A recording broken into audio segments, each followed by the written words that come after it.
नमस्कार दोस्तों, स्वागत है आपका। आज दोस्तों हम बात करेंगे इस वीडियो में मैकियावेली। मैकियावेली क्या नाम है, इसकी फ़िलॉसफ़ी जो है काफ़ी पसंद आती है मुझे। और जो है अगर देखा जाए तो अगर एथिकली देखोगे तो अच्छी भी नहीं है, लेकिन अच्छी है। तो चलिए जो है मैकियावेली के ऊपर हम बात करते हैं। मैकियावेली को जो है अगर आपको नहीं पता है तो मिडिल एज का, चाइल्ड ऑफ हिज एज, यानी कि अपने समय का बच्चा कहा जाता है। लेकिन ये बच्चा बड़ा ख़तरनाक है। तो चलिए इसके बच्चे को जो है समझने की कोशिश करते हैं। मैं यहाँ पे बता दूँ आपको कि मैकियावेली जो है वो जो है पॉलिटिक्स के जो आज का स्वरूप है। आज जो आप वेस्टर्न पॉलिटिक्स देखते हो, नेशनल इंटरेस्ट में काम करना, तमाम चीज़ों को जो है बुरे अच्छी चीज़ों को नहीं देखना, सिर्फ अपने प्रॉफिट के लिए काम करना, अपने मीन्स को जो है तवज्जो ना देना बल्कि एंड को तवज्जो देना। आखिर ये सब कहाँ से उपजे, इसका मैं जन्मदाता जो है कौन है, इसका जन्मदाता मैकियावेली है। मैकियावेली के जो विचार हैं उनको आपको ज़रूर समझना चाहिए और आज की पॉलिटिक्स आपको समझ आ जाएगी। मैकियावेली ने दो बुक लिखी थी। एक बुक लिखी थी मैकियावेली ने द प्रिंस, दूसरी बुक लिखी थी द आर्ट ऑफ वार। क्या बुक के नाम है? द प्रिंस में वो जो है प्रिंस के माध्यम समझाता है कि एक राजकुमार को, यानी कि एक राजा को कैसे जो है अपना जीवन व्यतीत करना चाहिए। उसकी जो एथिकल डायमेंशन है मैं आपको बता दूं बिल्कुल डिफरेंट है। यानी कि जो मैकियावेली है, मैकियावेली जो है लोगों के लिए एथिकल चीज़ें लागू करता है, यानी कि नैतिकता से आप काम कीजिए। लेकिन राजा नैतिक नहीं हो सकता है। राजा को जो है अनैतिक होना पड़ेगा अपने इंटरेस्ट के लिए। अपने इंटरेस्ट बोले तो मतलब देश का जो है बचाने के लिए, इसके लिए अनैतिक राजा को होना ही चाहिए। और वो ऐसे ऐसे थ्योरी प्रोपाउंड करता है, मैं आपको बता देता हूँ। सबसे पहले तो ये समझ लीजिए कि जो मैकियावेली है उसके विचार बने कहाँ से। तो किसी भी व्यक्ति के विचार जो है ना, वो विचार बनते हैं, मैं आपको बता दूं वो विचार कहाँ से बनते हैं। वो विचार बनते हैं वो जिस समाज में रहता है। तो उस समय जब ये मैकियावेली रहता था तो इटली जो है 5 टुकड़ों में छोटे छोटे बटा हुआ था। यानी कि जो इटली था वो जो है छोटे छोटे टुकड़ों में बटा हुआ था। तो ये जो है इटली को एक करना चाहता था, और इटली को एक करने के चक्कर में पॉलिटिक्स में जो है इसने इतनी सारी चीज़ें लिख डाली। तो मैकियावेली कहता है कि मैं आपको बता दूं ये दरअसल रियलिस्ट है, यानी कि ये जो है मैटेरियलिस्टिक चीज़ में नहीं बिलीव करता है, ना ही आइडियलिस्ट है। ये पॉलिटिक्स को, एथिक्स यानी कि नैतिकता को जो पॉलिटिक्स से ये अलग रखता है। अब कैसे अलग रखता है तो मैं आपको बता देता हूँ। सबसे पहले मैं आपको बताता हूँ कि man is selfish, coward, fickle minded, ungrateful, fearful and avaricious. ये कहता है कि जो इंसान है ना वो बहुत ज़्यादा डरपोक है और इसकी डरपोकता का फ़ायदा उठाना चाहिए। यानी कि पॉलिटिकल में आप देखते होगे ना, राजनीति में यही तो होता है कि आप लोगों की जो कमजोरी होती है, जो डरपोकपन होता है, उसी का फ़ायदा पॉलिटिकल पार्टी उठाती हैं। तमाम तरीके से रिजर्वेशन ले लो, लोंगे ले लो, पुदीना ले लो, तो यही चलता है। उसके बाद जो है man is selfish by nature, यानी कि मैन जो है, यानी कि इंसान जो है वो स्वभाव से ही सेल्फिश है, अपने जो है इंटरेस्ट में काम करता है। यानी कि कल आपको लात मार देगा अगर जो है उसका इंटरेस्ट ना पूरा हुआ। सही बात भी है, फिर कहा जाता है कि आपने किया क्या। तो ये चीज़ है और सही बात भी है, मैन सेल्फिश ही होता है और मैन जो है वो डरपोक होता है। इसकी डरपोकता का फ़ायदा उठाओ।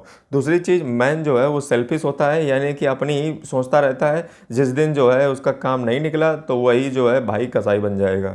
अगला मैं आपको बताऊं कि मैन जो है वो बहुत ज़्यादा लालची होता है, यानी कि ग्रीडी होता है। और सही बात भी है, वो जो है संपत्ति को पसंद करता है। वो अपने पिता से ज़्यादा अपने पिता की संपत्ति को पसंद करता है। यानी कि इंसान जो है वो प्रॉपर्टी के लिए अंधा है, मतलब वो जो है कुछ भी करने को तैयार है और वो जो है प्रॉपर्टी आपको अपनी कभी नहीं देगा, और वो बहुत बड़ा लालची होता है इंसान। सही बात भी है, इंसान लालची ही होता है। और अगला ये बताता है कि प्रिंस को, एक राजा को कैसा होना चाहिए। तो प्रिंस जो है, एक राजा जो है उसकी लोमड़ी की तरह चालाकी होनी चाहिए, और जो लायन की तरह यानी कि शेर की तरह जो है उसमें ब्रेव यानी कि जो है साहस होना चाहिए। क्योंकि इस दुनिया में जो है इसी चीज़ को पूजा जाता है, यानी कि लोमड़ी की जैसी चालाकी और शेर का जैसा यानी कि लायन के जैसा जो है आपके अंदर साहस होना चाहिए, ब्रेव होना चाहिए। ब्रेवरी चीज़ें जो ही इस दुनिया में पसंद की जाती हैं। ठीक है, नेक्स्ट चीज़ मैं आपको बता देता हूँ। और it is better for prince to be feared than to be loved.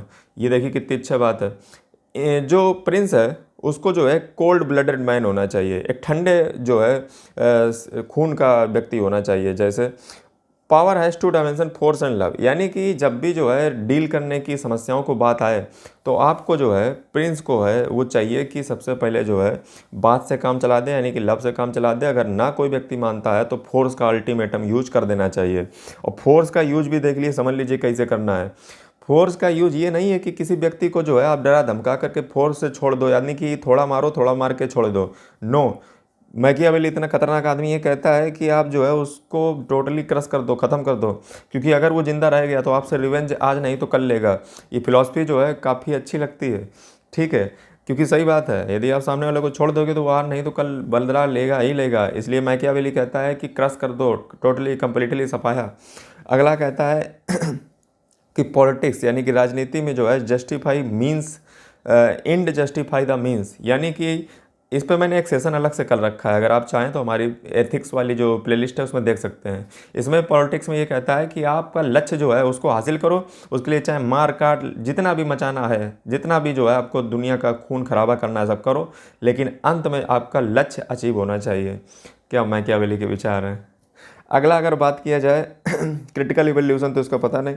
और जो है मैं आपको बता दूं कि मैकियावेली जो है धर्म पे क्या कहता है। ये कहता है कि धर्म का जो है भयंकर प्रयोग करो। हाँ, ये कहता है कि धर्म का जो है प्रयोग आपको अपनी राजनीति को चमकाने के लिए करना चाहिए। सही भी है, आजकल जो है इसी चीज़ का प्रयोग होता है। धर्म को आप आचरण भले ही ना करें, भले ही जो है आप बिल्कुल ना धर्म को मानते हो, लेकिन धर्म को अपनी राजनीति चमकाने के लिए ज़रूर प्रयोग करें। ये जो है मैकियावेली कहते हैं।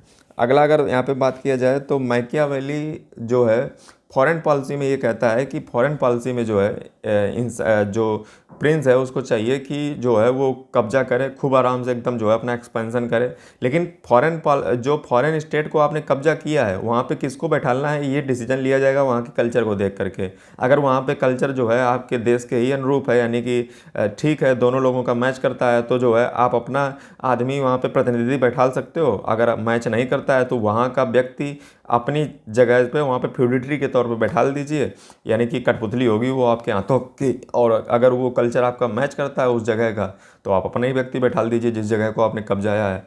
अगला ये बात करता है भाग्य के बारे में। भाग्य के बारे में ये कहता है कि भाग्य जो है ये वुमेन की तरह है, और जो भाग्य है वो उस पर कोई भरोसा नहीं किया जा सकता है, यानी कि ये जो है कभी भी कुछ भी हो सकता है, और भाग्य उसी का साथ देता है, लक उसी का साथ देता है जो व्यक्ति ब्रेव होता है।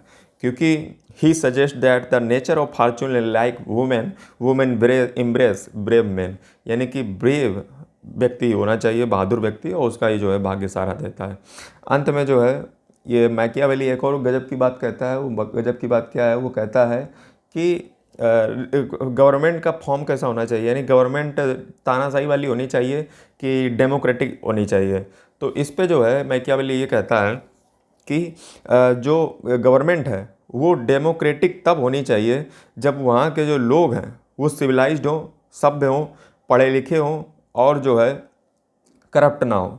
यानी कि वो कहता है कि जहाँ पे जो है लोग अच्छे हैं, जहाँ पे लोग जो है समझदार हैं, वहाँ पे जो है रिपब्लिक होना चाहिए, नहीं कि रिपब्लिक तरीके से चुनाव ना होने चाहिए। और जहाँ पे लोग करप्ट हैं, जहाँ पे लोग भ्रष्ट हैं, जहाँ पे जो है कोई भी बात मतलब साधारण तरीके से नहीं समझ आती लोगों को, जैसे आप ऐसे समझ लीजिए कि ऐसा जैसे नहीं लोग कहते हैं कि डेमोक्रेसी डेमोक्रेसी डेमोक्रेसी। इसीलिए मैंने वीडियो एक आधे घंटे का बनाया था अपने चैनल पे, डिक्टेटरशिप को बहुत वहाँ पे मैंने प्रसारित किया था। तो उसका पर्पज़ यही था कि आपको समझ आए कि सिर्फ डेमोक्रेसी से काम नहीं चलता है, डिक्टेटरशिप वहाँ पे होनी चाहिए जहाँ पे जो है लोग करप्ट हों, भ्रष्ट हों, और लोग जो है बात को ना मानते हों। जहाँ पे जो लोग हैं वो ज़्यादा पढ़े लिखे नहीं हैं, वहाँ पे अगर आप डेमोक्रेसी से सहारा लेंगे तो वो जो है गलत निर्णय लेंगे, और गलत निर्णय का परिणाम ये होगा कि गलत नेता आएगा, गलत नेता आएगा तो फिर जो है लोगों की लंका लगेगी। लोगों की लंका लगने के चक्कर में अगर कोई गलत व्यक्ति पॉलिटिक्स में आ गया, पद पे पहुँच गया, तो जो है वो देश का तहस नहस कर देगा। इसलिए जो इसकी फ़िलॉसफी है वो मैंने आपको बताई, इनसे विचारों से मेरा कोई ताल्लुक़ नहीं है, ठीक है। और यदि आपको अच्छी लगी हो तो बताइएगा वीडियो, और भी भविष्य में लाएंगे। तो political science and international relations पे वीडियो और भी अगर आप देखना चाहते हो तो नीचे अपना टॉपिक बताइए, उस वीडियो आ जाएगी। धन्यवाद, जय हिंद, वंदे मातरम।